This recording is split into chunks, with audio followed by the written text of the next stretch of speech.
എല്ലാ കൂട്ടുകാർക്കും സിക്സാക് അക്കാഡമിയിലേക്ക് സ്വാഗതം. നമ്മൾ നോക്കുന്നത് ജ്ഞാനപീഠ പുരസ്കാരം ലഭിച്ച മലയാളികളെ കുറിച്ചാണ്. ആദ്യമായി ജ്ഞാനപീഠ പുരസ്കാരം ലഭിച്ചത് 1965 ജി ശങ്കരക്കുറുപ്പിനാണ്.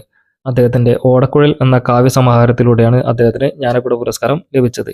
രണ്ടാമതായി ജ്ഞാനപീഠ പുരസ്കാരം ലഭിക്കുന്നത് SK പൊറ്റക്കാടിനാണ്. 1980 അദ്ദേഹത്തിന്റെ ഒരു ദേശത്തിന്റെ കഥ എന്ന നോവലിനാണ് അദ്ദേഹത്തിന് ജ്ഞാനപീഠ പുരസ്കാരം ലഭിക്കുന്നത്.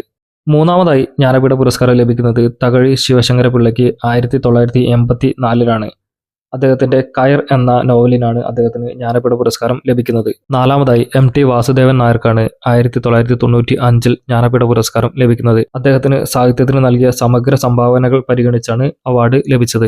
അഞ്ചാമതായി ONV കുറുപ്പിനാണ് 2007 ജ്ഞാനപീഠ പുരസ്കാരം ലഭിച്ചത്. അദ്ദേഹത്തിനും സാഹിത്യത്തിന് നൽകിയ സമഗ്ര സംഭാവനകൾ പരിഗണിച്ചാണ് ജ്ഞാനപീഠ പുരസ്കാരം ലഭിക്കുന്നത്. ആറാമതായി ജ്ഞാനപീഠ പുരസ്കാരം ലഭിക്കുന്നത് അക്കിത്തം അച്യുതൻ നമ്പൂതിരിക്കാണ്. 2019 അദ്ദേഹത്തിനും സാഹിത്യത്തിന് നൽകിയ സമഗ്ര സംഭാവനകൾ പരിഗണിച്ചാണ് ജ്ഞാനപീഠ പുരസ്കാരം ലഭിക്കുന്നത്. അപ്പോൾ നിങ്ങൾക്ക് നമ്മുടെ ഷോർട്സ് ഇഷ്ടപ്പെടുന്നുണ്ടെങ്കിൽ ലൈക്ക് ചെയ്യുക, അതുപോലെ തന്നെ സബ്സ്ക്രൈബ് ചെയ്ത് സപ്പോർട്ട് ചെയ്യുക.